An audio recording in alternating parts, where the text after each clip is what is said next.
So good evening, everyone. Thank you for coming out for this wonderful meeting in August.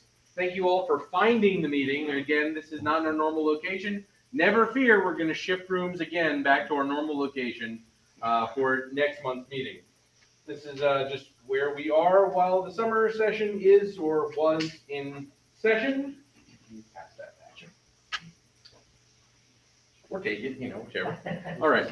So, again, a lot of exciting things going on tonight. We have a very exciting door prize, and more importantly, we have a very exciting opportunity to hear from one of our very own in his efforts in asteroid hunting. Mr. Ben Loyola is going to be teaching us about what he has done and how he helped us help save the world, or at least helped us realize that the world didn't need saving. I would also like to thank those of you who came out for the first time this evening. I know we have a lot of members of the club who are with us, not for the first time ever, or the first time with the club, but the first time at the meeting here, or our monthly get-together, or at least the first one in a while. So if you would like to raise your hand to be recognized, please do. We'll all come by and greet you later. If you'd rather just kind of fade into the paintwork, because we are, as a whole, not exactly the most outgoing folks, other than going outdoors for a hobby, that's perfectly fine. But welcome, we appreciate you, and I appreciate the high attendance we have today. All right, that said, I'm going to go ahead and get things kicked off and turn the podium over to our Vice President, Mr. Jeff Goldstein, to discuss our upcoming schedule and some events. We've got a lot of excitement going. Thank you, thank you. You're most welcome. All right. Now let's see, here is the calendar. Okay, as everybody know where the calendar is located. It's on Night Sky Network, and we got there two ways. You go directly Night Sky Network, or you can go to the website, backbayastro.org. And here we are on Thursday, 7th. Our next event is not until Skywatch the 16th. Is that right? Are you signed in? I'm signed in. Well, I signed in as me for the other. Maybe I'm going to go to the other one. It doesn't have Cornwatch, so that's not right. That's not right. So I'm going to go to this other thing here. Better. That's better. And well, the other one wasn't signed in with me. I don't know. Maybe it's the public. Oh, I know it was public. The other one's public, and they don't get to see when Cornwatch is because it's a private thing. Just for us chickens. Okay, so we got the. You gonna share your screen, Jeff? Oh, that would be good. Let me share my screen. I've given you the power. If I dare. Uh-oh. Window. Uh-oh. Oh, yeah. Get a millennial, baby boomer in need. Look out. Yeah, so in fairness. Where's Gabriel? Where's Look Gabriel? out. This is a different room now. So this version wouldn't launch the Zoom app. We're using the browser version. So. Nice. I like that I see myself twice. Are you sick? Try to open up your thing. That's a lot of Rich Roberts. Meeting is being recorded. I don't see the calendar. Do you guys see the calendar? Pull it up on the bottom. Oh, you're sharing what you have busy. Well, usually when I share it, it goes directly to it. There you go. That work? Y'all see that? Rich, I see a black screen. that's bad. All right, let me try again. Well, we'll send out the link or if someone out in Zoom land could put the link out into the chat. Yeah, it's okay. I think we know where to find it. You can just talk through it. Well, okay, I'm not going to be like Trish. We have money. That's it. That's my report. Yeah, that's all you need to do. Your report. Now, let me see if I can. Let me see here. God, I can't figure out how to do it. How do I share the screen? It says. I don't think you can this version. Yeah, just stop it. We'll talk through it. There was 3 tabs though. You might want to check those 2 tabs on the share. There was 3 tabs? There was 3 tabs. All right, try it again then. All right, one more time. Share. See, there's Chrome tab. Chrome tab. Yeah. Window. Okay, can you open up the calendar on the Chrome tab? Well, I could. I don't think I logged in there. Maybe Or I did. you can try entire screen and then open up your calendar. In the interest of time, I'm going to, Jeff, if you'd be willing to go ahead and try and get that logged in. Let's go ahead and get the treasurer and secretary's reports. All Since right. we don't need the window display for that. All right. And you can get logged in on a Chromecast. Okay, go ahead and share. I'll log in with the other one. You're up, Rich. All right, so share window. Do y'all see the books? Well, I got out of it just a minute. I can't do that in this too, so I'll have to wait.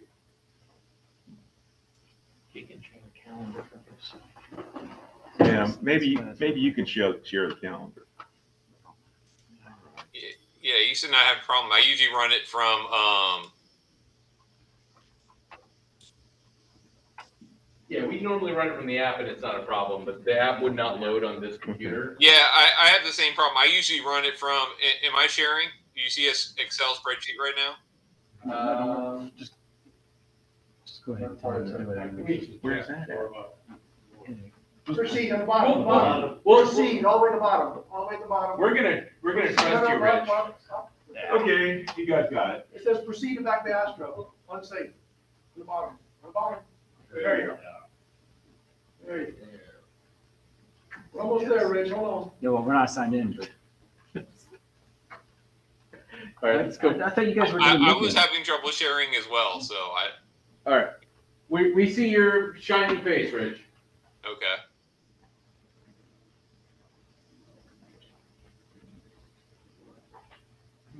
All right. Well, I'll just go through. I'm unable to pull up the spreadsheets, but we have in the accounts just over $11,000 across our 3 accounts.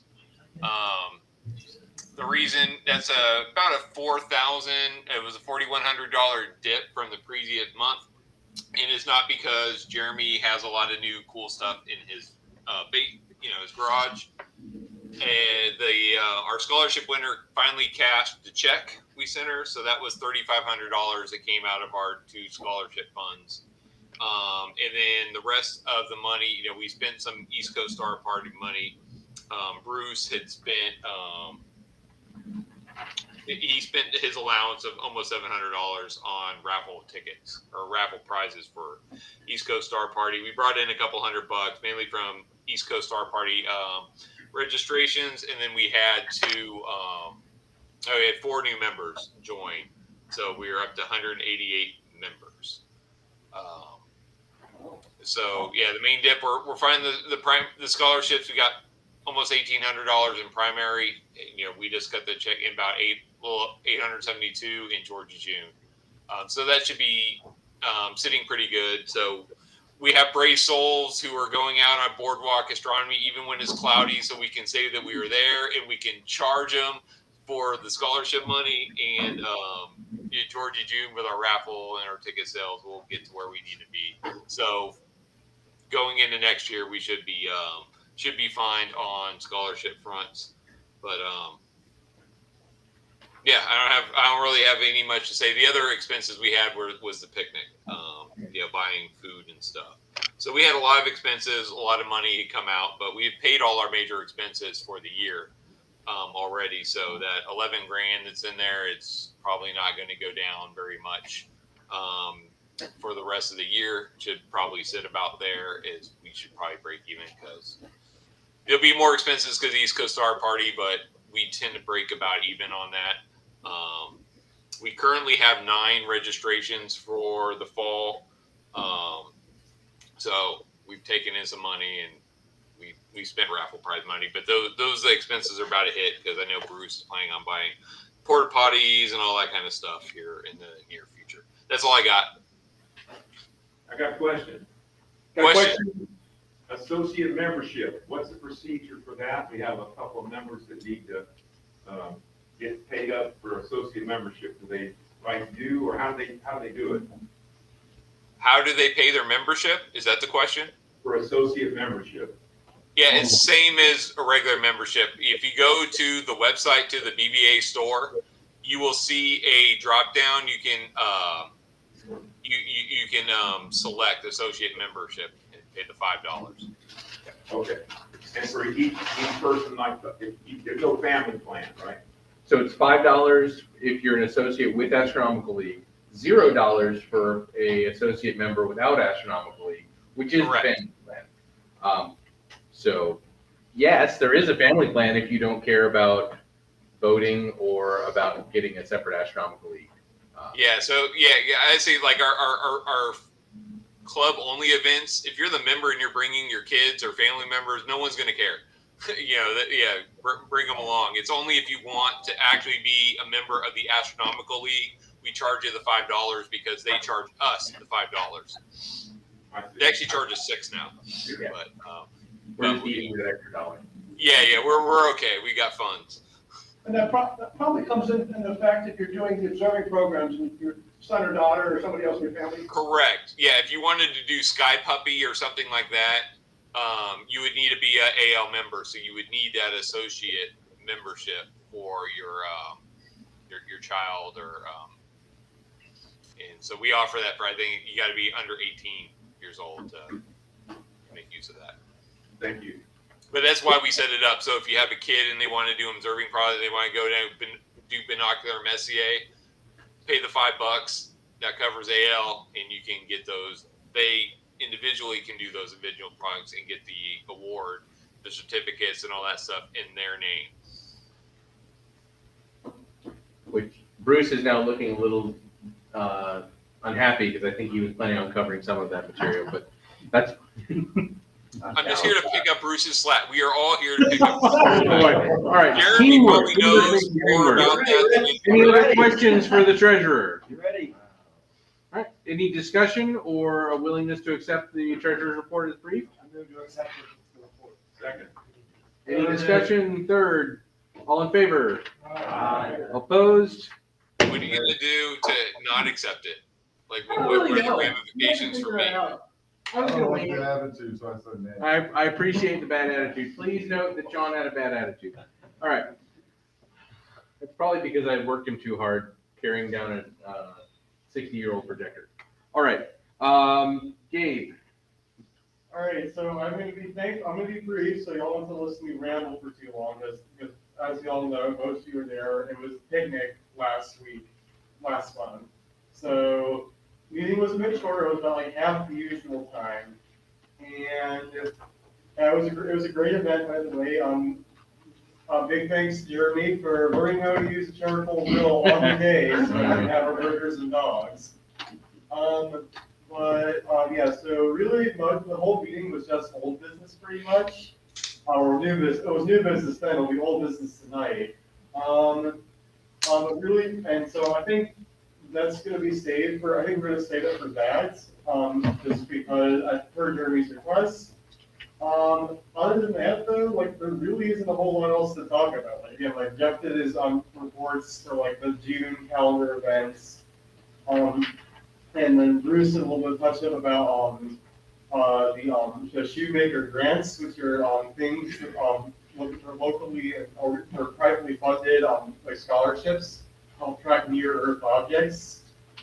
That's really all I have for the July meeting. All right. And everything else we say for due for old business tonight. I'd just like to add that a lot of fun was had at the picnic, and Oh yeah.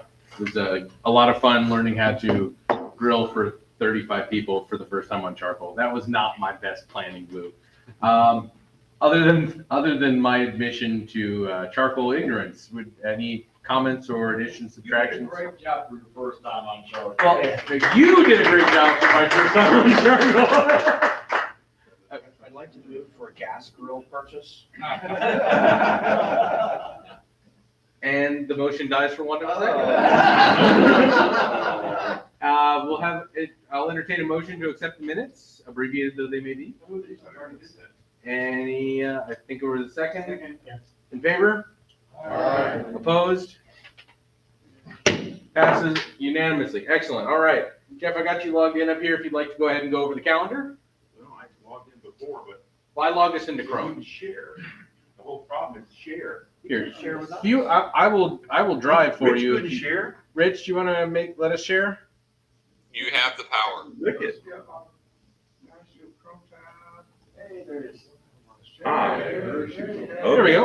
All right, very good. Oh, you got it. I think we confused it. Interesting, so this is the web version. It normally has a little Well, I think green it probably thing. forces you to use whatever browser you have it open. It normally has a green thing around it, so I can't tell if I'm sharing or not. I don't see anybody on the right side. This is not working right. No, it's up there. You're good. You're good. Okay, tonight's the club meeting. We know that. Corn Watch at Cornland's a private thing for us, and they go, serious astrophotographers go there, and that's supposed to be a real good spot. I haven't even tried it yet. Skywatch the next day, the 16th, is a big public event, and we love to go out. And if anybody has any questions while I'm going over it, if you're new, I'll be glad to expound on each one of these. But Skywatch is a real fun one, about 10 telescopes, and it's a big event, lots of people, sometimes as many as 200, sometimes as few as 20. But it's a good one.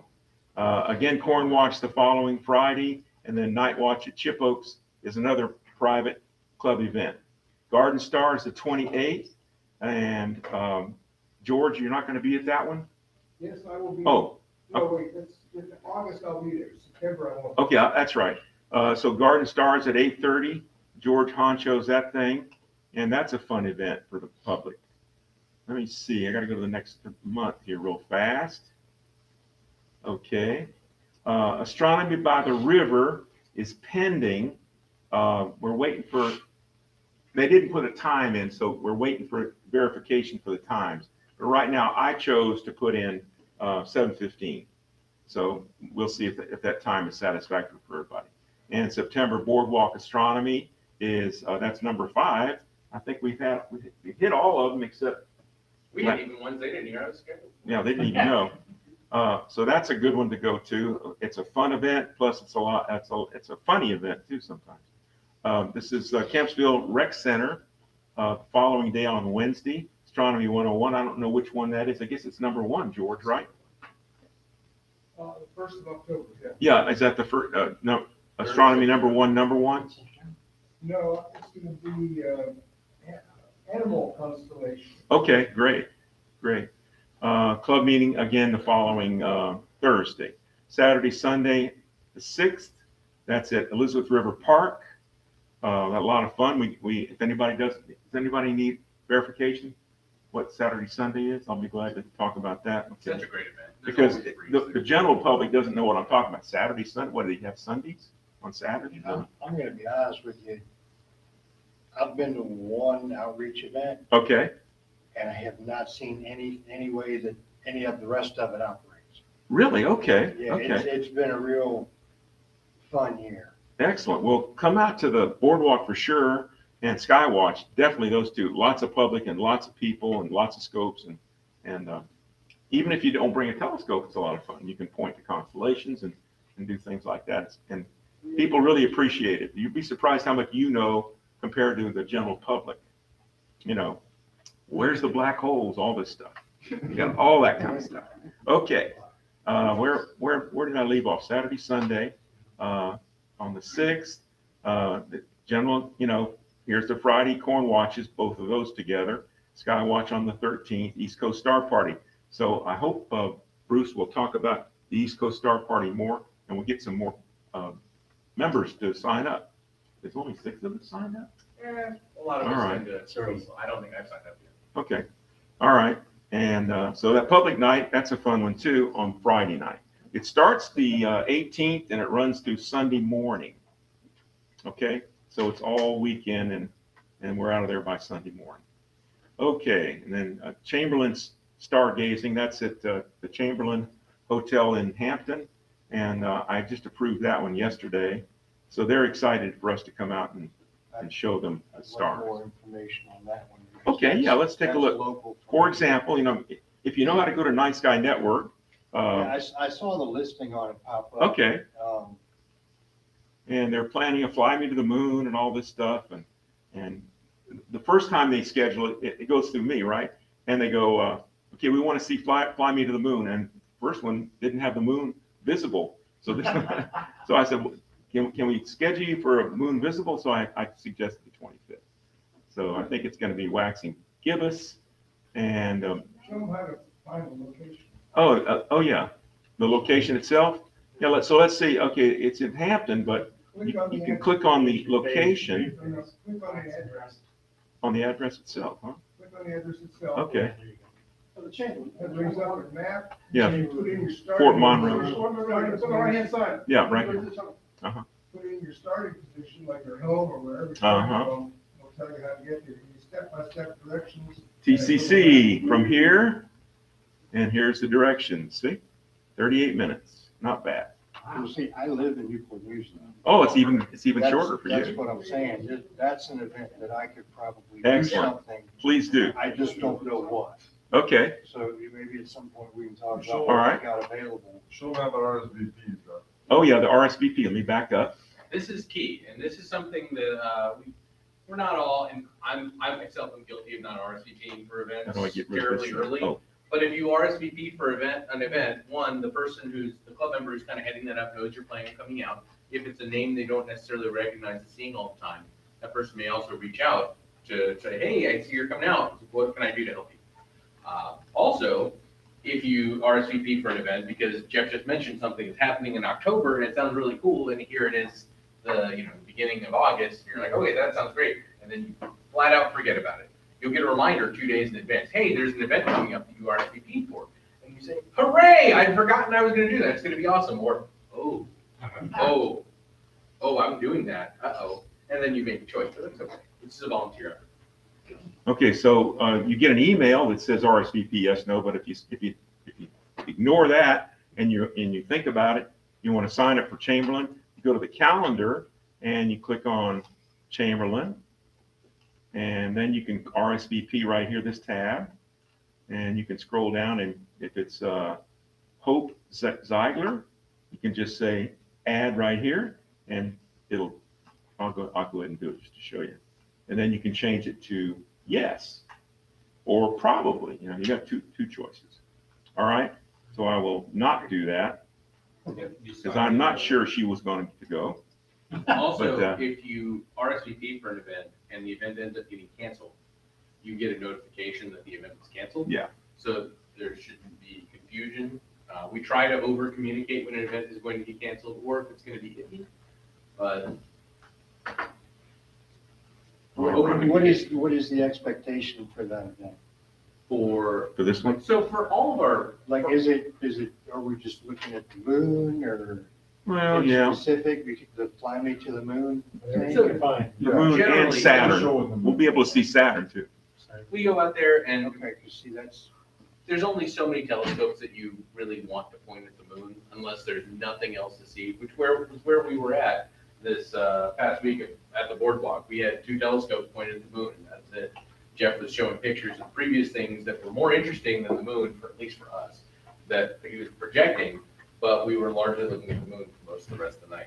But really, when you go out there, it's dealer's choice. Point it at something that you think is interesting, you want to talk about to the people who come up, because people are going to come look through your telescope for 20 or 30 seconds, and then move on to the next telescope. You just get to, you get to pick your favorite objects, split some binaries, look up a nebula of your favorite, pull out some clusters, tell them about it. People will be awed and amazed, and for most people, that's the only time they're going to look through a telescope like do we at that. least get to listen to Sinatra? I think that's reasonable, although musical choices is usually coordinated through the league. For instance, garden stars, the typical event. We usually have 4 or 5 telescopes. 1 or 2 might be looking at the moon. Somebody else might be finding a double star. Somebody else might be finding a nebula, pointing out something else. So it's just whatever's available.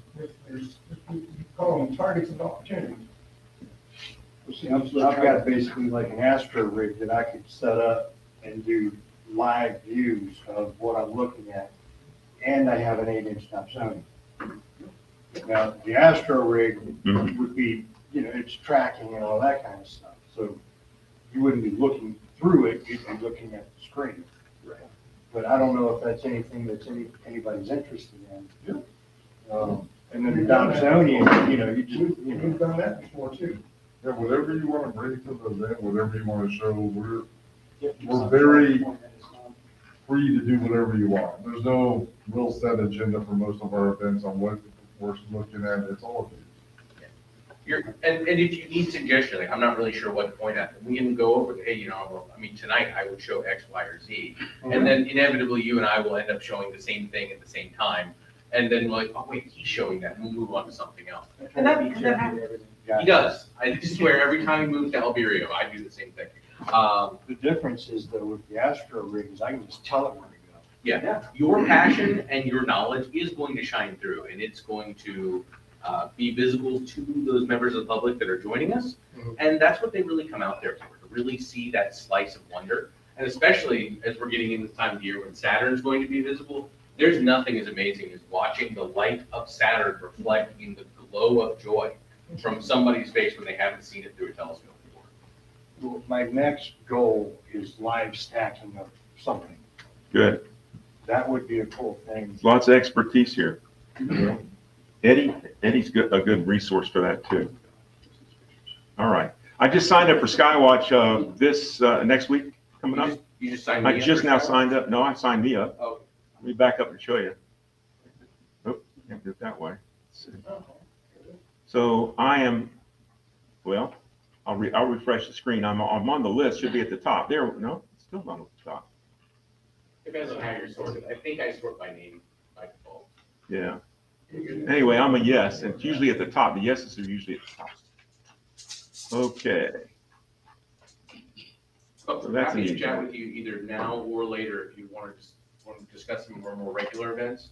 I would just like to offer Cornwatch, not just for serious astrophotographers. I am very not much neither. I'm neither especially serious nor an astrophotographer. But I have a blast every time I go out to Cornwatch. It's our members only event. It's a lot of fun. Sometimes I'll just go out there with binoculars to hang out with my fellow astronomers. Sometimes we do have astrophotographers. I think that the really serious astrophotography happens at Night Watch over at Japoks, where it may be a little bit darker, but it is a lot of fun and it is members only. That is one thing that we can, Dave trying to slow me down there. No, I'm just waiting for my new gun so I can add on. Please do. Yeah, I'm just saying, like, he's absolutely right, like, because, like, you don't deal with, like, any, like, pesky kids, like, running around, like risking, like, breaking your equipment. And it's also a great time where if you want to, like, get familiar with the telescope and you're a member of the club, like, it's a nice way to do it. There isn't, like, as many people around as, like, Skywatch. Good point. So it is a nice place to do that, like, or bring in a new eyepiece. It's not something that I try and push membership, but it and Night Watch are some of those members only events that are kind of the perk for being a club member. It's a relatively dark sky and it's members only, so it's a good opportunity for us to do this. So if you're shy about going out there because you're not a serious astrophotographer, come out and join me because I'm not a serious I thought it would be hard to find, but it's really easy. Benefit I've Road, been yeah. in the club since 1978, and it's the first time I went. Yeah, right. It is really nice. You do need a permit for that, and the 2024 permit, is that still good? Is it? That's what it says. Fix those. All right, I'll fix that. All right. It's still, does it have a date on it? Yeah, there's a new one. It's just. Okay. I Anyway, wish we had someone that worked for the city. Yeah. all right. But I'm glad you're asking questions about it because we go over this stuff real fast, and if you're new and you haven't done this, any of it, you don't know what to do. Where is that? Where's Cornwatch? It's like southern Chesapeake over by, Boardwalk Cornland Highway. Park. Bit of that There's no park. swamp area? Yeah. I mean, it's, The you see the, Cornland Park is right next to one of the fire stations. You just pull in, it's one of Chesapeake's 80 parks. So don't just search for a park in Chesapeake, you'll have no list. But it's on Benefit Road, it's relatively dark, there's a bit of a northern loom, but not too bad. There are some trees around, but I don't think more than 10 degrees? Anything under 30 is better than what I got now. Sure. That's I mean, right. it's a bit of a hike for you, but we have had some club members that are on the other side of the water. And that come down that's for it. what I'm really looking for, because I'm in like Bortle 7 or 8 where I'm at. and It's like shooting. we've shot SQM readings above 20. Night Not Watch much is above probably 20, but good for you too, because it's right across from where you're at, right across the James River. And if you get on Groups.io and you want to go to one of these events like Cornland Park or Night Watch, but you don't want to go by yourself, get on there and start a conversation, because that's where most of these guys are, and ask, hey, is anyone going out there tonight? So you know if you're gonna be building one out there, which is fine, you can. Yeah, but you have to have permit. Yeah, when you download the permit right off the nice side network too. And Okay. it's usually the correct one, I just missed this one. Yeah. And don't check the next one, because I probably missed that one. Don't worry to get the permit. Okay, So if the right one were uploaded or attached, it's right here. This is a link, yeah. and you can download this, you No, you know. don't need a permit, You don't have print? you just have to show it. Well, how are you gonna show it to them without printing it? On your phone? Oh, okay, I didn't think of that. Modern day stuff. I mean, you can print it. That's how you show people your telescope. Yeah, it is. All right. I'm old school. I print it out. All right, And make sure you have your badge too. yeah. You don't need no stinky badges. I Yeah, don't we know do. that anyone's ever, do need your ever badge. been questioned. The fire department certainly does not care. Enough of me. Moving right along. Okay. How do I stop share? I already stopped it for you. Okay, thanks. Thanks, Rich. All right, thank you, Mr. Vice President. I'm gonna now turn it over to our world famous Alcor. Bruce, you have anything for the group? Yes. I would like to congratulate Mr. Ben Loyola for observing completing the asteroid observing program. Congratulations to Ben. Mr. Jonathan Sheets has completed the lunar observing program, which is eyes only. So you don't need a telescope for that one. Amazing. So, It's three things, it's eyes, binoculars, and telescope. I did do the binocular part, I tried, but I couldn't see that. all right, what do you expect great things out of me, bro? Better be in here in the fall. All right, so, for those of you that are not, familiar with the Astronomical League, if you join the club, you get the Reflector magazine, looks like that. The Astronomical League has about 300 clubs nationwide, and there are 23,000 members worldwide, and they have a annual convention which just completed out in Bryce Canyon, and it was very well attended from what I saw. And there are numerous observing programs, which I won't go into here, that you can read about on the website. So these two gentlemen have completed those, and we've had several others complete them, and they're a great way for you to hone your observing skills. And that's all I have for the astronomical. I'm going to take a page from you there, since you were kind enough to recognize Jonathan for his lunar observing program. Jonathan's also completed another program. Jonathan, could you come join us up at the front? He was kind enough to provide us the opportunity to share. Jonathan received a award, both a certificate in full color and a pin for completing the globular cluster observing program, which is no small achievement. A great place of pride on your hill. I was looking over your letter. Would you mind if I share a few? Okay. I don't like to read things to the group, but this one's such a stellar one, pun intended. Dear Jonathan, on behalf of the Astronomical League, please accept my congratulations on successfully completing the Globular Cluster Visual Program. I'm proud to award you the certificate and pin for your achievement. Jonathan, you did an excellent job with the program. I've reviewed hundreds of logs and find your organization, and particularly your observing notes, among the most thoughtful I've seen. I appreciate your comparison of the effects of different magnifications on the objects, and for reporting how a globular cluster appeared in your eyepiece versus what you were expecting. I admire your visual observing skills. Thanks for the fine work. Good luck with all your future programs and projects, Jonathan. Sincerely, Mr. Bob Kerr, who is the program coordinator for the Globular Cluster Observing Program. So I'd like another round of applause. If you haven't seen Jonathan's observing notes, they are a thing of beauty. It makes me feel like a terrible astronomer and a terrible user of human eyeballs. I can't call out the same level of detail and thoughtfulness. I've looked at things that he's shown me, and then I've looked at them. I can't see half of that, John. It's amazing. So again, congratulations. Scholarship committee. Then, do we have anything? Right. Okay. East Coast Star Party Committee. Okay. So I'm gonna go up here for this one. So the people in TV land can hear me.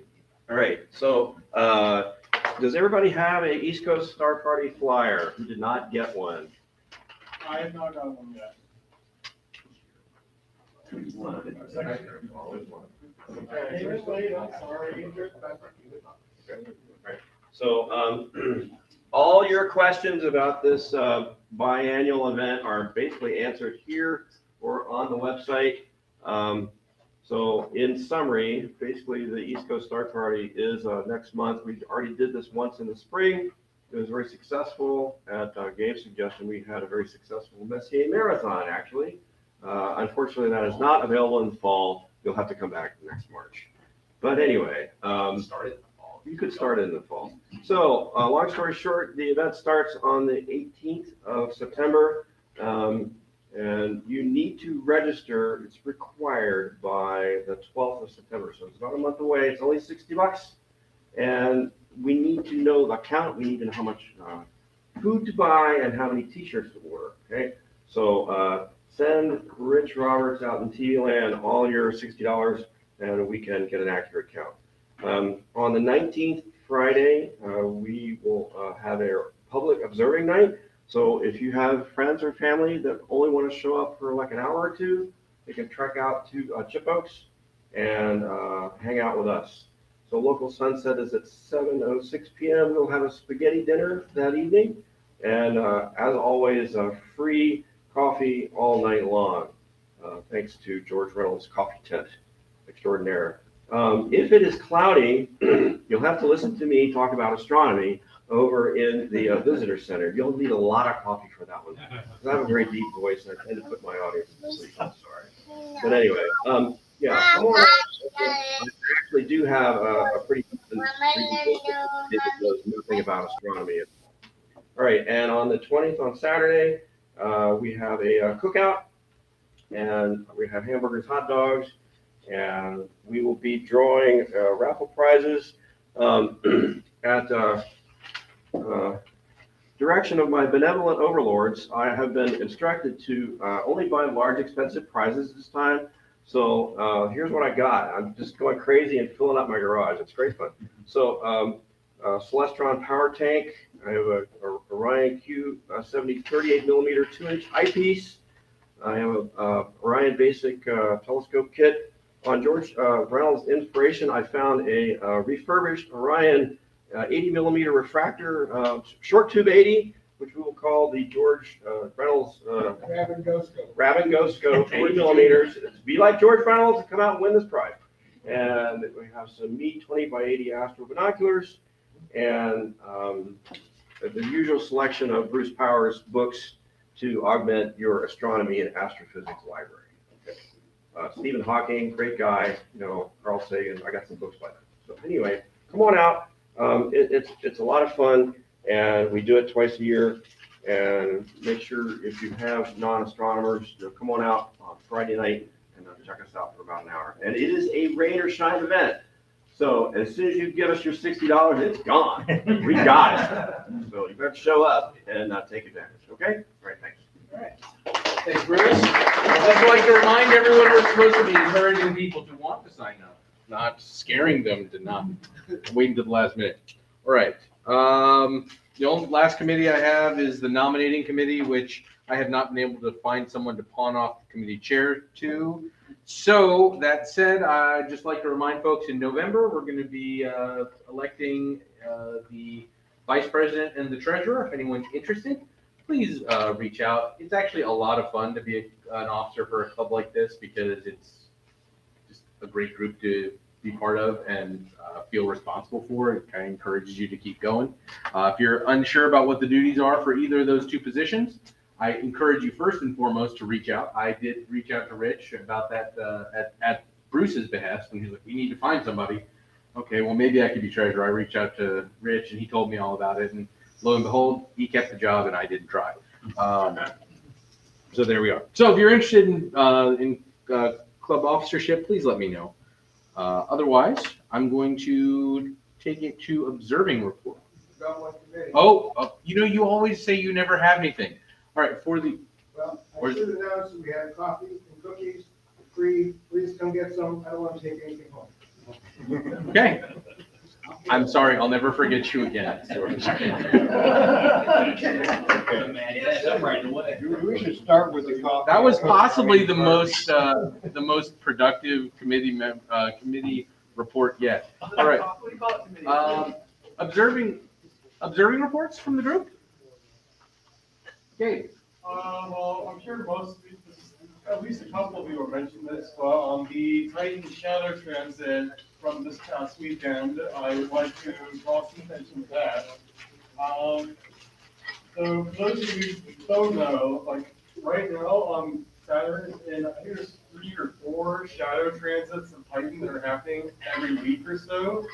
We just had the second one, so you have to learn 2 more to see before you have to wait 14 years for the next one, because they only happen when the rings of Saturn edge on. But I dragged myself out of bed at 3 a.m. in the morning, lugged the telescope out, and just try to catch a glimpse of the shadow like moving across the disk of Saturn. What they don't tell you is that even in my 10-inch diode at the highest power I could reasonably get, it's just a little like pixel on the surface. Like, like you have to like be very, you have to know exactly where to look and exactly the size. But I was able to, it was there like a little itty bitty black dot.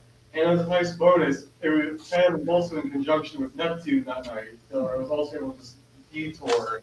And honestly, Neptune was probably more interesting just because it was the bluest I'd ever seen it in a telescope. Like almost like Caribbean blue, almost. Nice. Yeah, it was I mean, like I was only out for about an hour, but like, it was a very productive hour.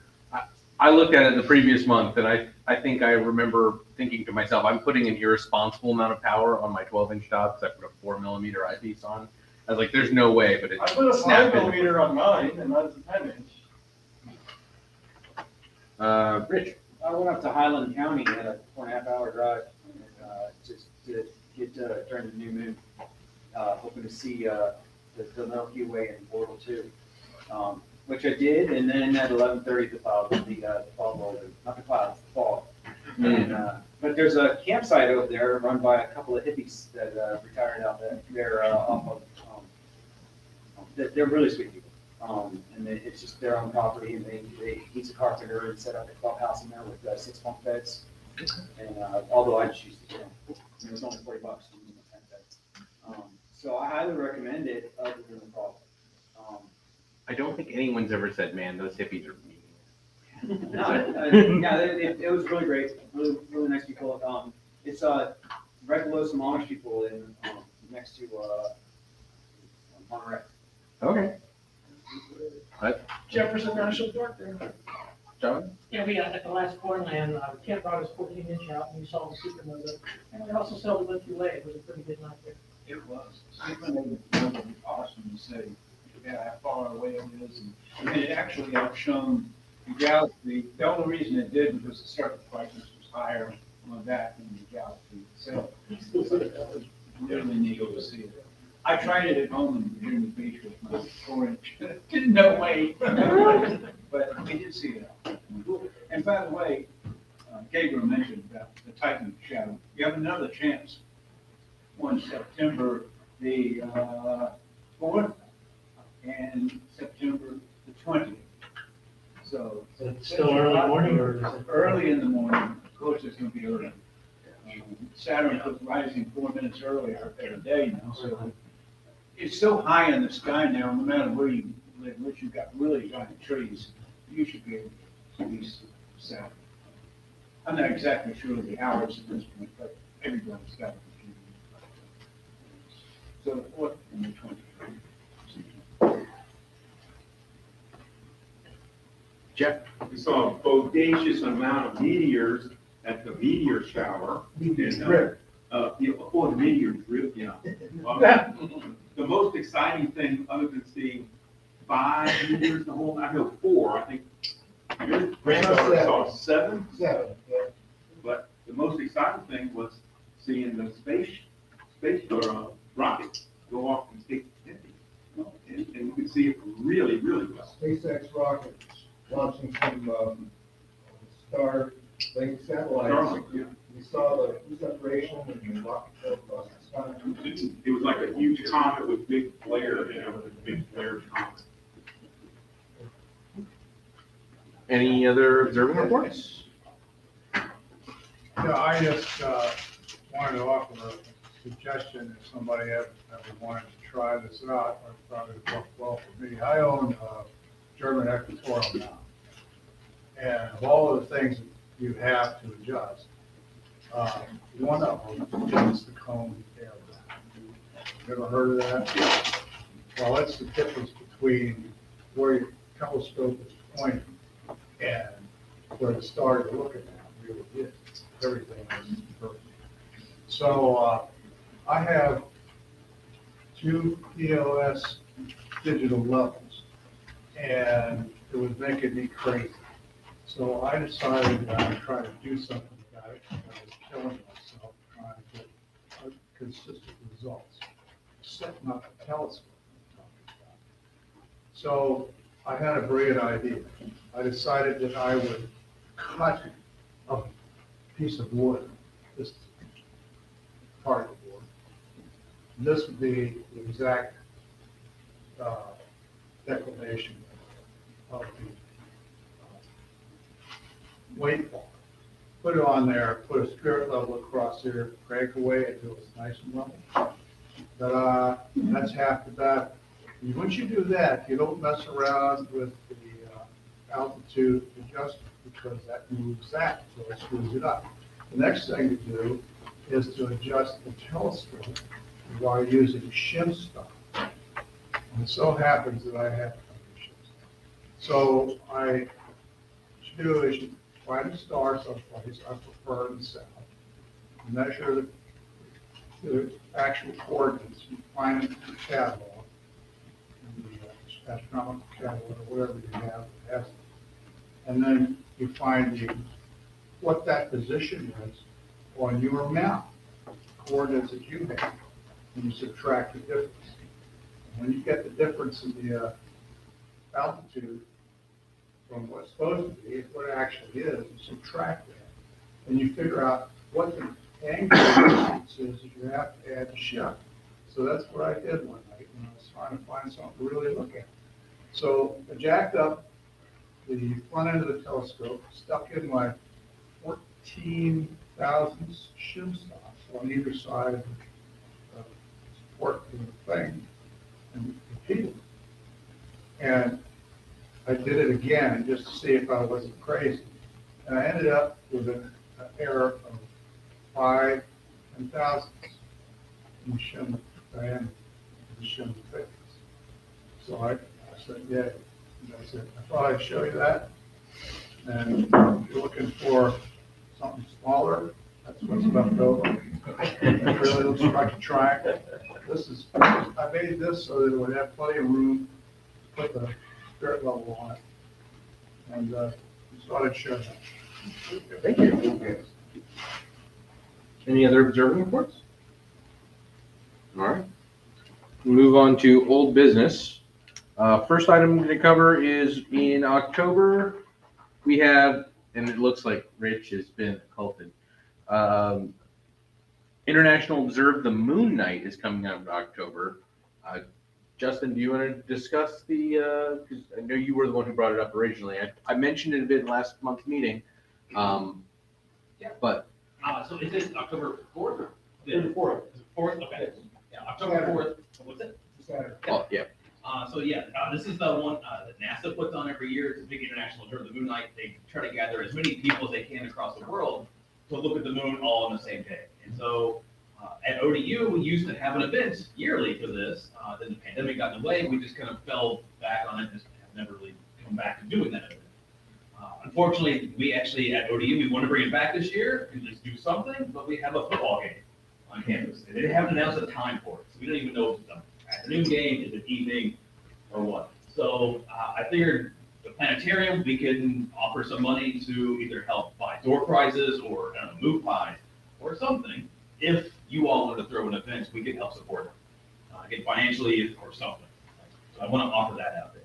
And based on the fact that you can't host it, I did reach out. I think the Chesapeake Planetarium is willing to host. Yeah, so I think we kind of have a hosting site. One of the things that was discussed at last month's meeting was, hey, let's lock in a location. So if anyone has any other suggestions or a better location, otherwise, I think we're prepared to open up the event with 2 planetariums supporting. We might even get some of the other planetariums locally supporting it as well. So on our calendar, which one should I put on our calendar? Well, I think that's what we're about to lock in a location. Is there any? I put it in on the calendar already as a placeholder. Right. But I left the location blank. Right. So until we get it locked in. And I also sent you a link to the NASA NSN webinar. I was listening in on it last night live. Yeah, it was a good discussion. Is there any interest, any objection, or an alternate location proposed? I don't want to steal all the cool events. All right, great. So okay, so we'll see that coming too. It sounds like we're going to put the event on the calendar. I hope to see many people out there. I don't know whether I'll have the dome up and running because I don't know what the state of the renovation is going to be at that stage, but we'll have something out on the lawn and maybe something inside. Right. And a bathroom that works. And a bathroom that works. Okay, awesome. And we'll reach out on that. Other old business, I'm just in the interest of time, I'm going to try and breeze through some of these. There was a question that came up about reaching out to the West Neck Educators Club involvement. I know that Jeff did reach out to them. So we're trying to get that resolved so that is in progress, and I think we'll see something popping up on the calendar once we get all that resolved through. The discussion came up last month for potential involvement with the Ronald McDonald House outreach. Have we gotten any additional updates on that? No. Okay, so we'll table that one for next month. George, the library telescope program, you talked about maintenance and. Yeah, I didn't go by.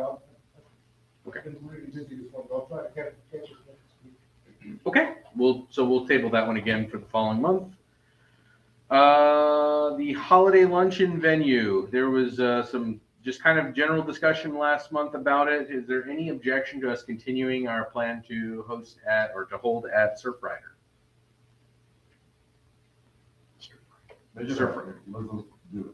Okay, that was where we were, right? Right. Yeah, okay. 32 plus. Okay. 32, 33. All in favor? Aye. Done. We won't talk about it again until we go there in months. All right, cool.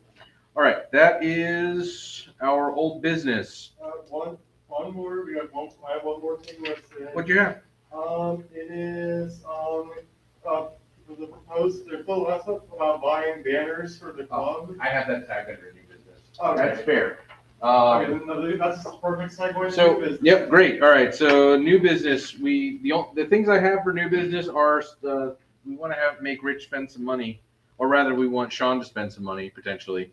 Sean, do you have anything for the items that we were discussing? I do. I mean, I wasn't able to upload it to the site due to lack of time, but I have a photo here if you guys want to see it.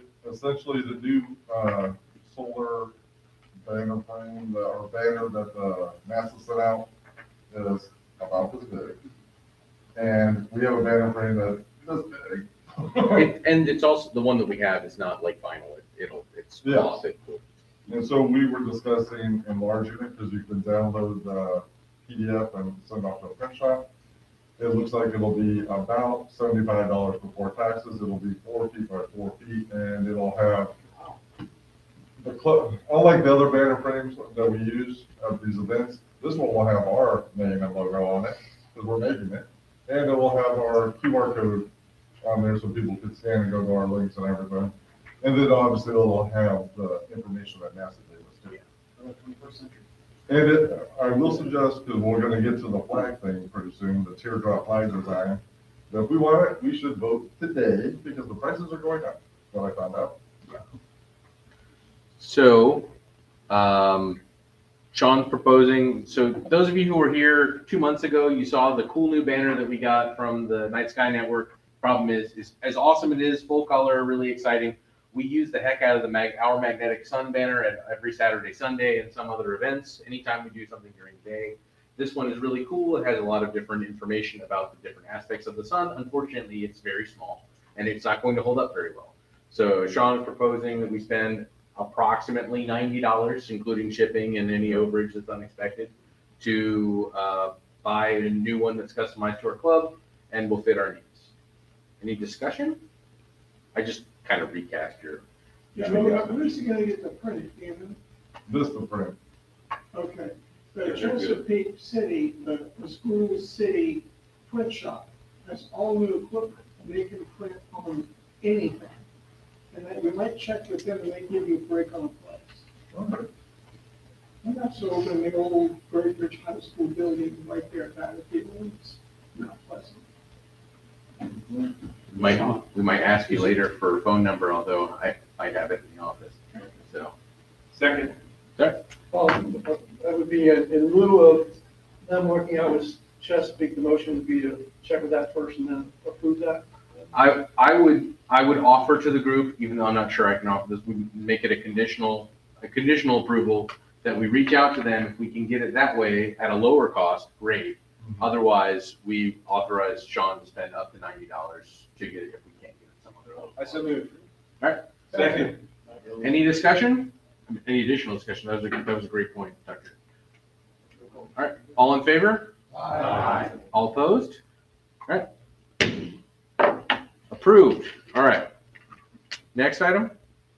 The teardrop, the flag, it's hard to see on here, but Also called feather band. yeah, the other ones, these things have doubled in price since we looked at them. This flag is now, well, the big one, $350. Yikes. Printed on both sides, and that's with the stand, one stand.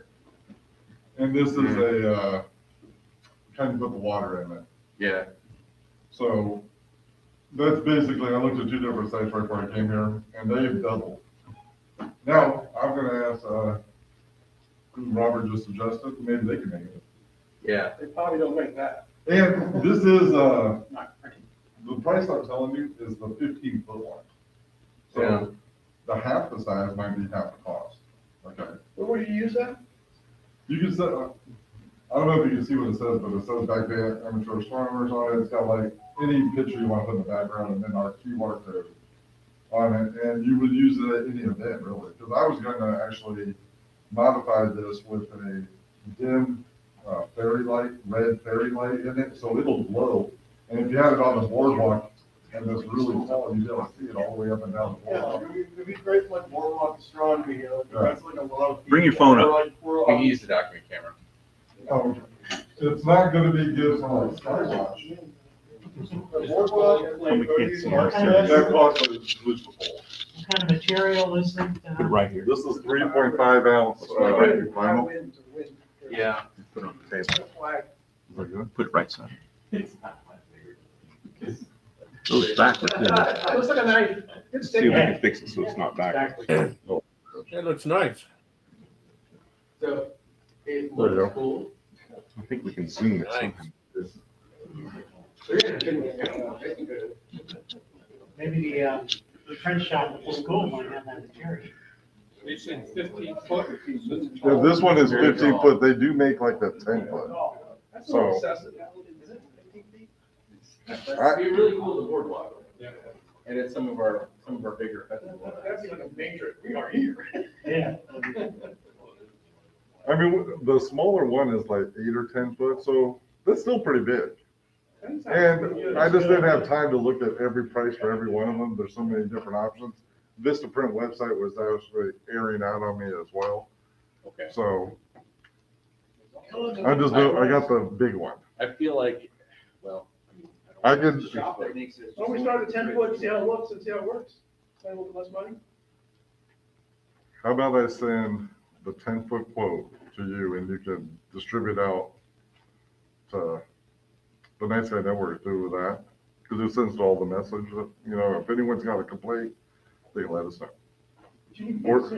we'll figure that out. Or, well, I mean, the prices have already gone up. Prices have already gone up.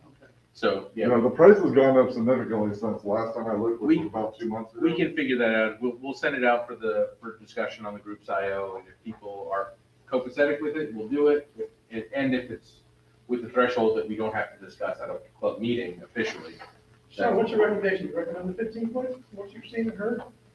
Okay, and this is the other one too that we just voted Yeah, on. that looks really cool. I think that's. What's your Make that recommendation, bigger. Sean? 15-foot, would you like to see the 15? I can't think of any event where it would be too big to have it at. You know, I mean, the real question to me was not how big of a flag to get, it was the device we use to hold it. Yeah, Because whatever it is. they make one that has like this water tank you fill with water. And we, on the boardwalk, that's pretty easy, there's a spigot right there, we could do it. But there's other places where you might want to stick it into the ground, and each one of these devices that you use is about $70, so. Yeah, Northwest River, you know, there's no water supply Yeah. around there. And they make one that hooks around your tire though too, so you could push it around the front tire of a vehicle, which would work great on the boardwalk, but then not at another event maybe. So I don't want to end up buying multiple ones. It is very prominent flag though, which would be cool at a lot of events that we do, but do we need 15 foot? No. Do we even need the flag? No. Well, we've been doing it for a couple decades without it, right? But we have money.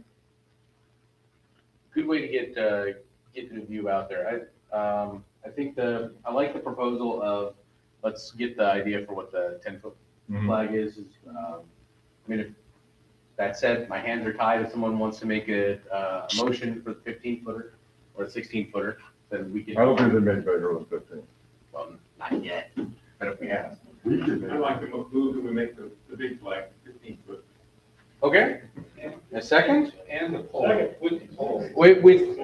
With presumably with pole and, all Whatever. right. Been moved and seconded that we get a 15-foot flag with pole and support base for a price not to exceed 400? More? It shouldn't be. 500? It shouldn't Probably be more 500. than 4, but. Yeah, it's gonna be more important with a couple bases. Oh, yeah. Don't put a limit on, just get the 2 bases. Okay, I got you.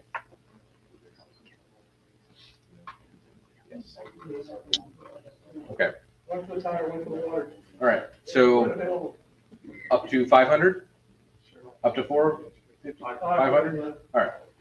All right, any discussion, any additional discussion, George? Yeah, our church has a couple of those, and poles are collapsible, they come apart, and they all fit into a Bag. bag that you can carry. It's very portable. I mean, it's convenient. It's more portable than some of our, like the electric one, I guess. Yeah, I've got a line for where to put that. What we use to anchor them down is a 4-legged stainless steel thing with a stake going up, and we put the pole goes over that. But before that, we put a counterweight on it, sort of like a barbell, dumbbell weight. Whatever you call it, weight. Wait, It's not dumbbells, it's a big round Yeah. weight, it's about 20 pounds or something. That's pretty, anchors, keeps it one way. okay. Any additional discussion? I mean, that's certainly an option. All right, and discussion, all in favor? Aye. All opposed? Nay. All right, we have 1 nay, so I think the motion carries. That's the 15. What's that? The 15 15, not to exceed 500.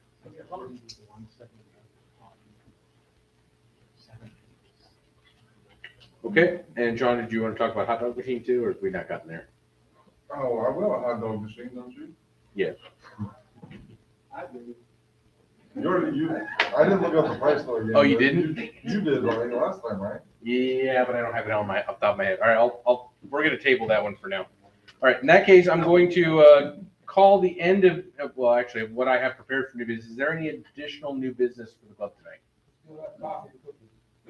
Coffee and cookies are both new and old. Well, actually, none of it's old. It's all fresh. So it has to be new business. All right. All right, in that case, I'm going to turn the floor over to Ben and probably look up a hot dog machine. That's the concern. That is a fine question. Need some pro support here. It's only. We can probably share entire screen. All right, try that. Share. And then is that working? And go here. Does anyone out in Zoom land confirm to us that? Yeah, we see it. Okay, cool. All right, cool. All right.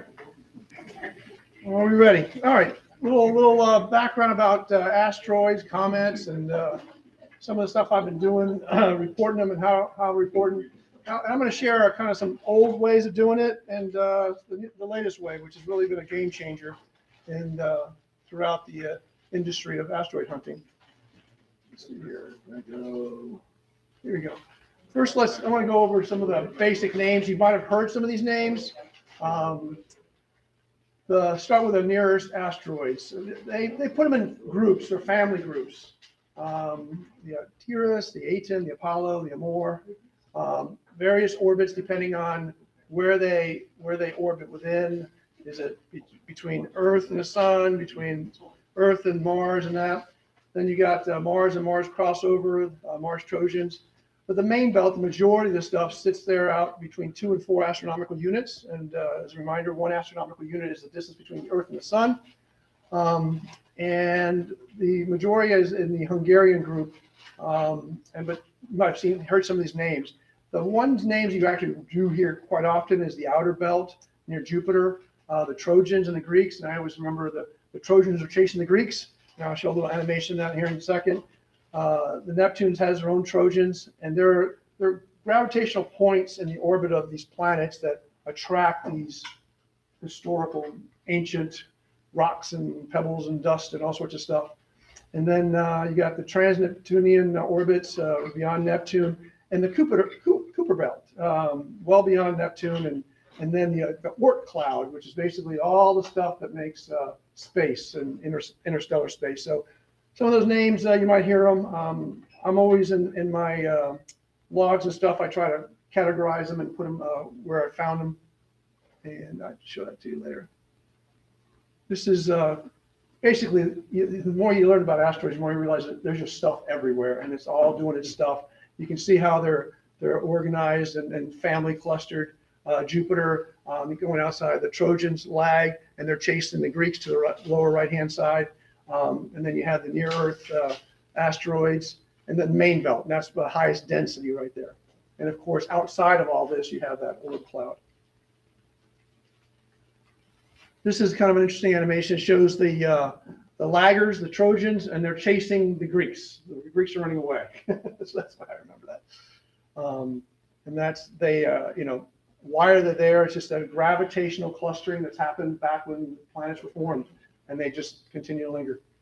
And it's basically the point of least energy expenditure. Nothing's being pulled or attracted, and it's there. So Lagrange point. Yeah, It's the Earth. Yep. Couple information on the comets and stuff. Basically, most of them in the Oort cloud, the Jupiter belt, made up of frozen glass. Basically, think of like snowballs. That's why they have these tails and emissions. As the solar wind and the heat and stuff cause that to vaporize, and the dust and the rocks that are all kind of pulled together by a very small gravitational force are eventually pulled off, and therefore the long tails are illuminated. And then when, later on in life, when our planet cuts through its tail, that's where you get the meteor showers. And that's the history of it there. And then some interesting words here. So meteoroid, that's a solid object. So a meteor is a shooting star. So how you see them at night, you go to the observing things, meteor. A meteor shower, of course, is the dust from the tail of the comet. A meteor storm is a very short-lived, over 1,000 per hour. So there's a few times historically that's happened. And interestingly enough, that's visible. If you take a camera out to any of these meteor showers, you'll see a boatload of stuff. It's just because of the light pollution and your eyes don't process it. But if you can put in a long-term exposure, and even with some of the light pollution filters on there, you'll see a boatload of stuff of meteors. And then a meteorite is finally the ones that survive our atmosphere and land. So it's meteoroid, then a meteor, and then the meteorite. So that's kind of the way that's broken down. Why did some meteor land? It's average. Believe me, they can be any size. You'll see that in a second. All right, continue on. So this is a time exposure down in Chile there. You can see, that would take quite a while. If we were seeing that with our eyes, it'd be like, wow, that's just like over the top. But that's a meteor shower there with exposure. Okay. So historically, there weren't that many found of asteroids, and it was mostly because of the optics and seeing conditions and what was out there.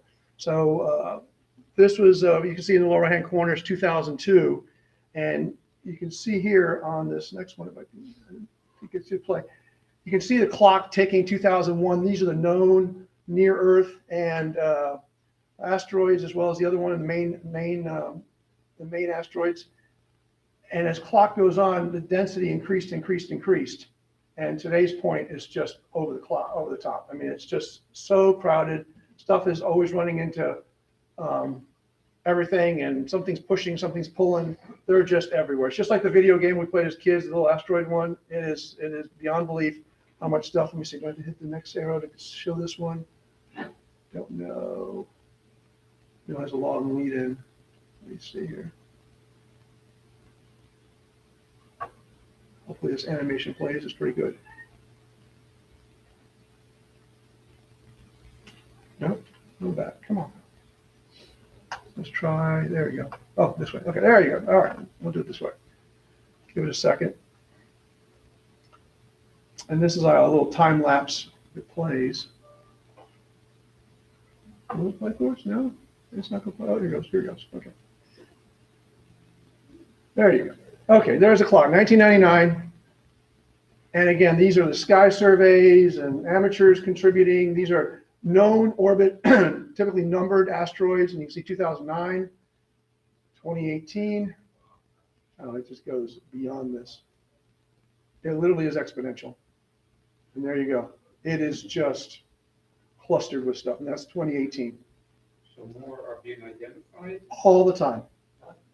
Thousands per week. Thousands. But they're always there, but it just. They're always there, and they're not always there. Some of them, we lose them, and they're desperate to find information about them, and I'll show you that. It's urgent. So one of the things that we're trying to do is basically get enough observation points along that elliptical orbit. And the more points we have, the more they can reverse engineer the data points, because obviously this thing goes way out, astronomical units out. So you're trying to get as many data points, observations, along that orbit so that the computers can reverse engineer and calculate that ellipse. And those are some of the terminology there. The semi-major and the eccentricity is the ratio of the width to the length, of kind of a typical ellipsoid there. And then you have, that is defined by the plane that the asteroid is in, compared to Earth's plane, Earth and Sun's plane, or ellipse. And then the point, first point of Aries, is basically the reference point, which is the vernal equinox in March timeframe. And that's what shows a reference point. Then you figure out the angle from that, its angle around its orbit, and then the inclination of those planes. And with all those numbers determines its ephemeris data, and that's how you show and show the orbit.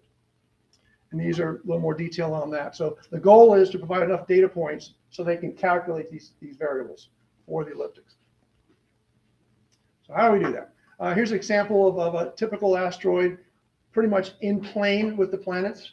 And the one on the right-hand side, you can look in the upper right-hand corner, shows the inclination there, and that's a comet. And they're all over the place, and they're going in every which direction. Most of them head at about a 270, 250 to 290 degree angle going to the west. There's a 1981 Midas. I imaged that in the past there, and it's pretty steep. And you can see how it comes out. And if you look how close that one came to Earth and how its path crosses. So they take these orbital elements and they put them in their computers, and then they project forward. You always hear about that we're going to have a near impact here. It's going to be close by. And then they'll scream for everybody to provide data points, because you'll see like we go around the moon, to go out with our satellites and stuff like that, or even go around Earth to go to the moon. Everything's pushing and pulling. So no matter how many data points, you always need more. And that's why it's a constant desire to get more data points. When I first started observing, I had a smaller telescope. I had a friend in South Dakota, had a Badlands observatory, pretty nice scope there. It was actually homemade, and you can see a wooden observatory there, 26-inch diameter. Donated a bunch of computers. Those are his original control room, top them out. This is kind of like his old control system and how thin fed into a typical observatory, permanent mount observatory. We have all your various feeds and your camera feeds coming into your computer and the software you use. Actually, this one was a gravity, a friction drive. You got a large ring. It's basically metal on top of metal, and pretty much homebrew, but it was phenomenal. They're still doing research today under grants, under science grants. On Divic, yep, on the top. Looks like Kent's Blackwell, right? Kent, you're, yeah. All right. So where do I find these things?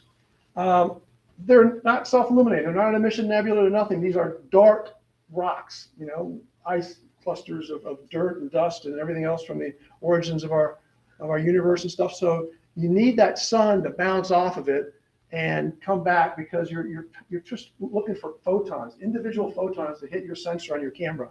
They are so dim. Now there's some bright ones, don't get me wrong, but the majority of ones are very, very dim. So you want to be anywhere, obviously, opposite the sun and near as much to the penumbra there area, and that's the shadow. And you can see on a planetarium software, it actually shows you where the umbra and penumbra, and that's kind of like the absolute most opposite end, where the sun's over your shoulder and you're looking past the Earth out into space. So that's a good starting point. So from there, you say, okay, I'm going to start doing some a matrix view. So what that is in your planetary software, you set up like a 3x3 matrix, and you see a number between 1 to 9. And what it does is you go to frame number 1, you image for 5 minutes, then you go to number 2, you image for 5 minutes, and you just walk your way through to number 9. Then you start the whole process again back to number 1. And you do that about 3 minimum, or 4 times ideally. So you can see on frame 1, you will have a stack of 4 images or 3 images to work with. And then same thing for 2, 3, and that's basically getting some sky coverage. And then those 4 images get blinked, literally blinked. This is what's called mosaic, the right ascension declination, and the number of sets that you want to have. And then the telescope does the moving, and this is a program that you use to basically feed that text file, basically, and it works throughout the matrix, and then you download it. Once the fit files are called fit files because they have data on it, right ascension, declination, all sorts of observation parameters embedded in the metadata on the file. You can use a program called Visual Pinpoint. This was old school now. It's old. And literally, it was a blinking process that uses a star catalog to place your imagery, because from your telescope, you don't get it. So you get an approximate. What it does is it uses a star catalog and perfectly affixes the centroid of that file, that image, and that's a fit file. And that's basically you're registering the star pattern that you picked up perfectly. And it's very important because all this stuff is like arc seconds, like 0.01, 0.02 arc seconds of accuracy you need. So you really need a very good plate saw. And this was it was literally a manual process. You see in the upper left-hand corner, you click the little arrows, and that where the highlighted yellows, it would move across the sky. So you blink, blink, blink, blink, those 4 pictures, on each of those frames. And then you move on to the next 4. And hopefully, if your telescope and the light seeing conditions were able, you could actually see something moving. And then you put your cursors on it, and then you say, okay, that's a reference point. That's a right ascension declination, because you've already registered the image. But now the software will pick up the right ascension declination at that point, and you click the next number 2 on that one, let's say frame number 1. Then you go to the second image of that, and that's about 40 minutes later, and the third image is 40 minutes later. And so that'll blink across the screen, and then you're actually reporting all 4 of those right ascension declinations, and that's the report you send to the Minor Planet Center. And I'll show you. So this is a classic old way of blinking. In this case, there was 1, 2, 3, 4, 5 here, and the center part's missing because it didn't go back to that point in the sky. But that's what you're looking for. You're literally staring at the screen and manually clicking all those fit files until you say, okay, I see that. And you're searching you spend hours doing this stuff because you're zooming, you're changing brightness and contrast and all that stuff. It was a very manual way of doing this to try to find something that's moving, and then you report it with your cursors, and that's what would have been reported to the Minor Planet Center. And this was an old report. This was back from, where was it? 2004. There you go. One of my first reports there. And that process, once you put your cursors on there, it would do that. So left to right on below all the information is the temporary designation of that asteroid, of the date and decimal day, so the date, month, and decimal date. And then the right ascension, the declination, the magnitude, and then 918 is the Minor Planet Center Observatory. You cannot submit information unless your observatory has been approved by the Minor Planet Center, which is controlled by the International Astronomical Society and is also part of the Harvard and Smithsonian Education Program, and they certify your observatory. So to be able to do that, you kind of be kind of research grade to be able to submit. So the telescope in South Dakota already had done research. I was able to use it. I was the observer. I submitted the information because I actually targeted and told them where to go. So that was that. And that gets sent to the Minor Planet. And then they give you this thing. Here it comes back from Harvard. Says, we acknowledge your batch 1 sent to us, and congratulations, you have 0% junk. So, hey, Ron, what happens next? He goes, you wait, you wait, you wait. So finally, weeks, months later, and this is before they got a little more automated, excuse me, they finally, you can log into the Minor Planet Center ephemeris service. And if you look where the arrow's at, you can see 918 reported on that date. And that's the residuals for that, the asteroid, which is in the upper left-hand corner, the 1998 RU62. So, and the goal is to have, 1 second or below of what those are called residuals between the right ascension and declination of where their orbit is and where you reported, because you're actually nudging their solution with what you're submitting. And that's in a whole string, hundreds, thousands, maybe not any, and this might be a new discovery. In this case, obviously they knew of it back in 1998, but they need more data points because you can imagine how far this thing's going out in space and coming back, and they need more data points because everything's always moving. That's the biggest thing. It's incredible. And then this is called the MPC, the Minor Planet Circular, and down in the lower left-hand corner, they kind of give you credit. That's the Badlands Observatory. Ron Divick was basically the owner of the observatory site, and then they give you credit for your submission. And then that's the end of that. So you keep doing that until at some point you can find one. And I was able to actually discover one way back when, and they allow you to name it and put a little bio about yourself, and that's kind of neat. So now fast forward to today. So today things are much more automated and much better software and much better cameras. There's a lot of astronomers, astrophotographers here. This is one by the European Space Agency, and this is their NEO, Near Earth Object Priority List. So I look at this and I say, okay, what can I do? If you look at the about, there was a 1, 2, 3, 4, 5, 6 column over, that's the magnitude. Now, 24th magnitude, 27th magnitude, all the way down. That's really beyond my C14 capability, even with the technology I'm about to share with you in a little bit. But when I start hitting down there near the bottom, the 21.8, and that's a yes, and the PHA means potentially hazardous asteroid. It means like, not only is it near Earth, it's urgent because we want data, it's a hazardous one and we need as many points as possible. So they're basically going out to the community saying, please give us data, we need it. And I can push the telescope that's pretty much the edge of my telescope. But I'm constantly picking off the 18th magnitude, 19th, and 20th magnitudes, and I'll show you that in a little bit here. And you look at the right ascension, make sure it's going to be high up in the sky. You don't want to be low because of all the light pollution and all the stuff that we have here in Hampton Roads. So it's a real pain. You're trying to fight the weather, fight how high it is up, and you spend a lot of nights up hoping to snag some of these, and then you observe them. And this is why it's so important. Check this out. This is an asteroid, and there goes, whoa, so much for elliptical orbit. So this is one that got slung off, and that's just the reality of it. So everything that's something will pull on something else into something. In other words, mass pulls on mass.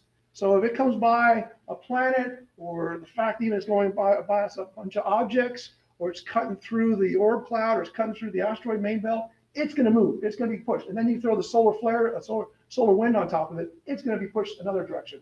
So everything's always moving, and we need as much data points as possible. And that's a classic, that's basically how we fling satellites out to far space, and we planet hop all the way out.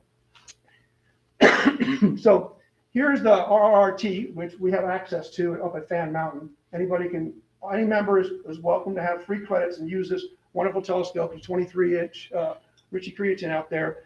And I did this, limiting magnitude calculation and said, okay, you can see it 20.65. And that's just staring. That was basically a 30-second stare.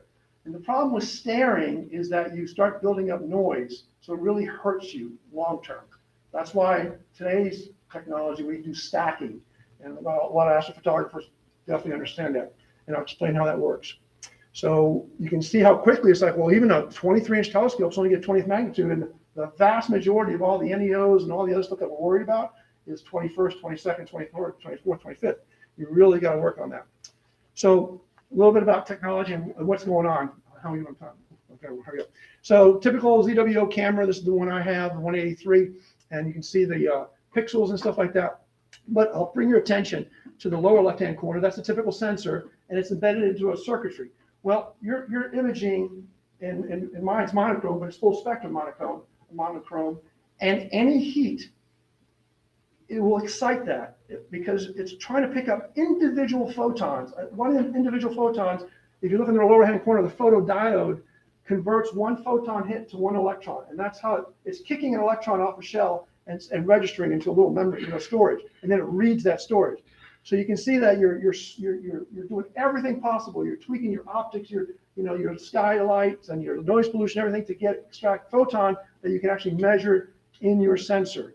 And that's the biggest thing. And you can see the second column down, the third row, full well. So each one of those memory registers in your sensor can hold 15,000 electrons, therefore 15,000 photons. So as it hits. So the problem is you got noise in there. You got the noise from the electronics. You got the noise coming from the light coming in and light pollution, all sorts of stuff. So you're fighting that, and I'll show you how we handle some of that. So this was so what do we do real quick? Okay, so your light frame, which is your picture, is in the lower left-hand side, and that's typically full of noise. Imagine the light goes through your telescope. You got what we call dust donuts. It's hitting a cloud. It's hitting dust, and all of a sudden you get diffraction patterns off of that. And then it's finally coming in. You got the read noise coming off the camera. You got the heat noise coming off the camera. You got the light pollution. So all that's happening. So what you do is you take a bunch of dark frames, and dark frames means you literally cover the telescope and expose the camera to the same amount of time. So now what are you picking up? You're picking up all its internal noise. And so notice the minus sign on the lower left-hand corner. You subtract out that internal noise from the image. So now you look a little bit better. It's cleaning it up. And then the one on the right side, and don't worry about the bias, but assuming you take the flat frames literally, you can do something like a white T-shirt, or I have a luminescent panel, and you take a very snapshot picture. And what that does is picks up all the dust donuts and all the smudges and all the crap that's in your telescope, and it's really dirty. Because when you see that picture, it's like, wow, even though you clean it and you do everything possible to clean it, it's still going to come out dirty unless you're in a clean room. It's literally impossible to keep your telescope clean. Because all the optics and everything comes through, but it picks that up. So the cool thing about it is you stack those and then you divide it out. And now you've taken out the noise from the darks, and then you've taken out the lights, and now your calibrated image is looking really, really good. And folks that do that, how many folks do astrophotography? I know Eddie does, quite a few. So you know what I'm talking about here. And this is a normal process. All right, normal fun.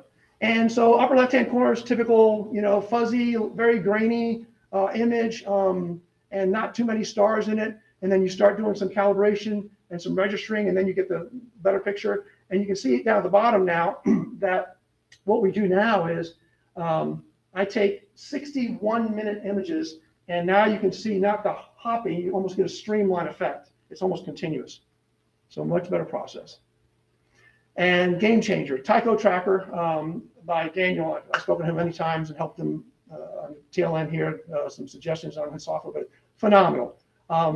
This software, you load up the 61-minute images, it automatically obviously does a calibration like any astronomical processing software, but then it brings in the known asteroids from the Minor Planet Center ephemeris and shows you where things should be and are based on real data. And this is constantly being updated. So that's fine, but how about what my observation is doing. This is what it should be. And then what it does, it takes, and I show this in optical, imagine you're all that noise and you're trying to get something that's just a little bump in a myriad of noise. That little bump, if you shift each picture, each fit file slightly over, slightly over, slightly over, slightly over, this program uses every horsepower you have in your graphics card and runs for like a half hour, 15 minutes, and it slightly shifts every image in every angle such that it's now correlating a little bump that might be a bump amongst all the noise, but that bump repeated on image 2, 3, 4, 5. You get what I'm saying? So you have noise, but now that noise is repeating noise. Now it's not noise. Now it's an asteroid. Make sense? And that's what it does. It literally shifts every picture and moves them full 360 around and shifts a little bit, like 1 pixel, then it's 2 pixels, then it's 3 pixels. Why? Because the asteroid is moving. So you're trying to pick up something that is buried in the noise and trying to get enough signal to noise ratio by stacking at various speeds. You don't know how fast it's going. It could be a slow mover. It might take days for it to move anywhere, half a pixel, or it could be streamed. I've had them stream across, in 60 minutes, like 1/4 of my sensor all the way across. So the program is just crunching your CPU and your graphics card to do that very quickly. So in any case, and so this is a raw, you can see how much noise there is. And what it's trying to do is like all of a sudden, okay, obviously the stars are easy to find, but the noise might be one little hump. And you can see it on the lower right-hand corner, kind of a little bump there. And so if that little bump, which might be noise, gets repeated amongst all 60 as they've been shifted. Now you know, wait a minute, it shifted so much. I know the size of the picture. I know how much I shifted it over. Now I can calculate the speed because I know what time the picture was taken. So you can see how it reverse engineers and calculate location, speed, and all the things you need to be able to report. And so then it comes back and says, okay, this is your track. And these are high confidence level. And these are the asteroids that you picked up in that one image, which normally visually you might get lucky if you pick up one, because now look at the magnitude. Look at the fourth, 16.9, 18.2, 19.2, 26.5, 21 magnitude, all by stacking. So this has taken our amateur telescope, I have a 14-inch, but I'll take 11 or 8-inch and just taking it to the moon in terms of the capability by stacking this stuff. And then from here, then you can report. So on that one report, bam, there was a report. When was this done? January 5th this year. So there you go. In that one frame, I was able to do 1, 2, 3, 4, 5, 6, 7 asteroids. And you can see the magnitudes there on the right-hand side, 19, 18, 20, all the way through. I think my highest one, 21.8 magnitude, which is unheard of if you're using your eyes, or even the old way of doing it, because by staring at it for a long term, you're not building the signal noise. You're building on the noise as well, and that's the problem with just staring at the image. So that is a minor planet report submission, and then you can see down there that you acknowledge to email back to you, and they let you know, okay, we received it, just like you saw previously. Things haven't much changed much there. And then a few days later, if it works out, then they publish it in the Minor Planet Center with your differentials. This is my little spreadsheet. To date, I've got 104 total reports. 55 have been near-Earth objects, and 14 have been potentially hazardous asteroid reports that I've contributed. And then you get confirmation. You look on the fourth, fifth column, published Minor Planet Center circular. That's the confirmation that, one, your data is good quality, and they approved it, and now it's published in the scientific community, so everybody can, improve the orbital elements so that it knows the elliptic eclipse. And this is some stats here. I mean, you can see there's just boatloads of it, 1.7 million plus. We don't even know yet. The more we look, the more we find. There's 826,000 as of, I think, last month. Numbered asteroids, 37,000 near-Earth asteroids, and short period near-Earth comets. So everything's moving, everything's pulling, and they need as much help as they can. Even with these sky surveys, they need amateurs like me. I always thought, like, oh my God, these sky surveys are going to put us out of business in terms of we're not going to discover nothing, we're not going to be able to help anything. But everything's moving, and they need much data because they'll go out there and image the sky, and then the weather might be bad, or they just don't. The other thing is they don't get down to the fast movers either, because they're 2 minutes, big 24-inch out in Arizona or Chile or whatever. They're around the world, so you really can contribute from an amateur right here from Virginia Beach on a relatively modest telescope. So you say, well, what's the big deal? Well, these are the big deals. Look at the relative size of these bad boys. These are some of the 4 largest asteroids, numbered asteroids. that you can see the relative aspect to them. It's pretty amazing. You can only imagine the damage, so we don't have to imagine. We'll actually check it out. So I think this will last about 5 minutes if I can.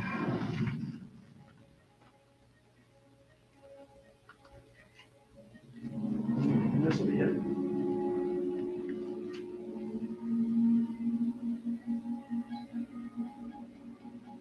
You see that? Or turn the lights off?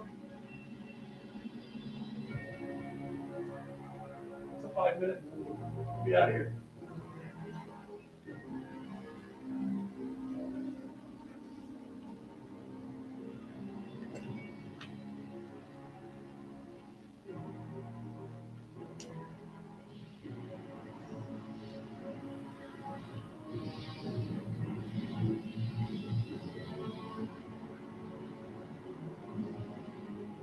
And that's what happens to most of them. That's what you see in the sky. You can see them, the meteor, and a few of them do blow up. Some make it through.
I don't think it matters where this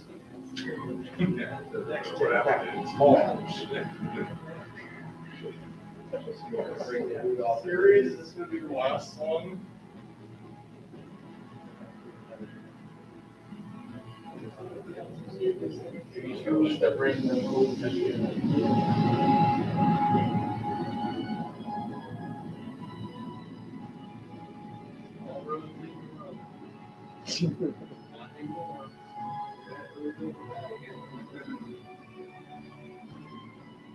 That was all Bruce Willis right there.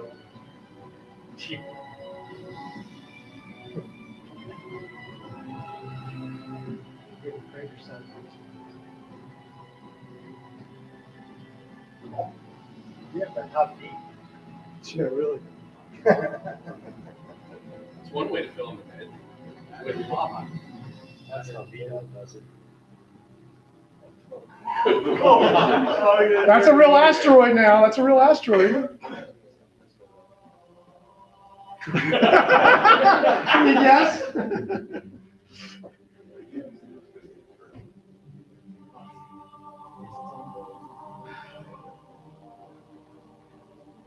Thanks to these guys, Pluto got kicked out of being a planet. Dang it. I like my Pluto. Come back to the edge. Oh, it's just a little kiss though. No, no kiss. Look at the shadow. Is that a cloud? No. Yeah. Should have seen shockwave this time.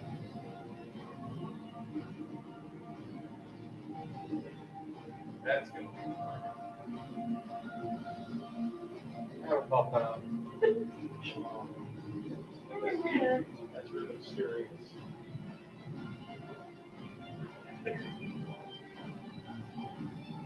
Come on, man, I said just a little off the top.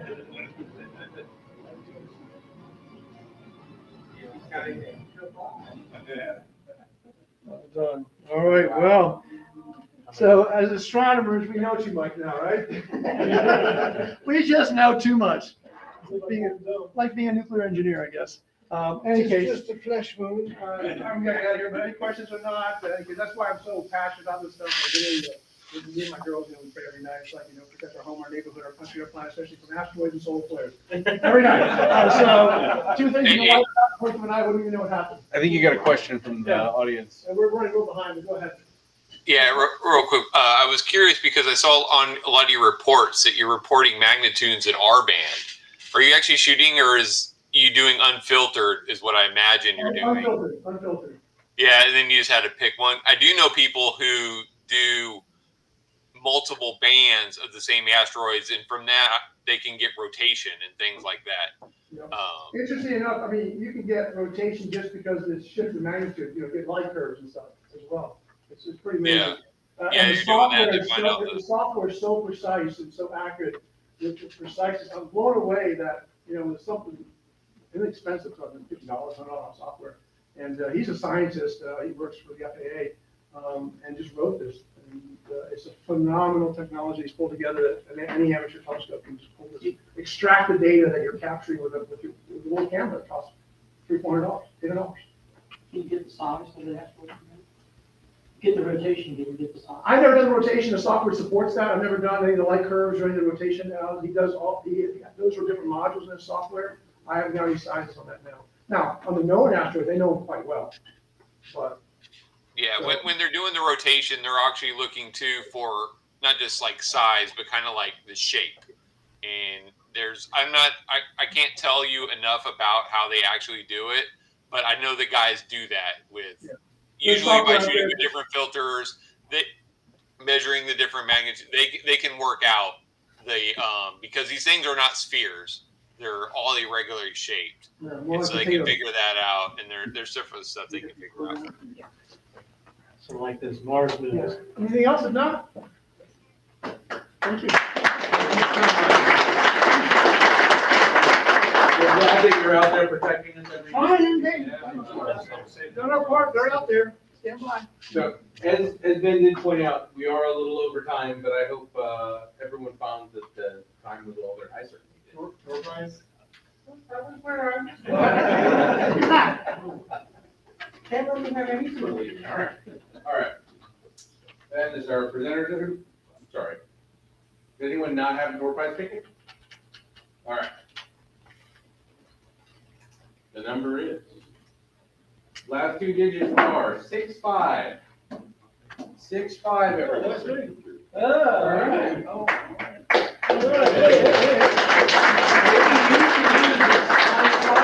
To find an asteroid. Although it would need to be like serious or something. I'll be serious.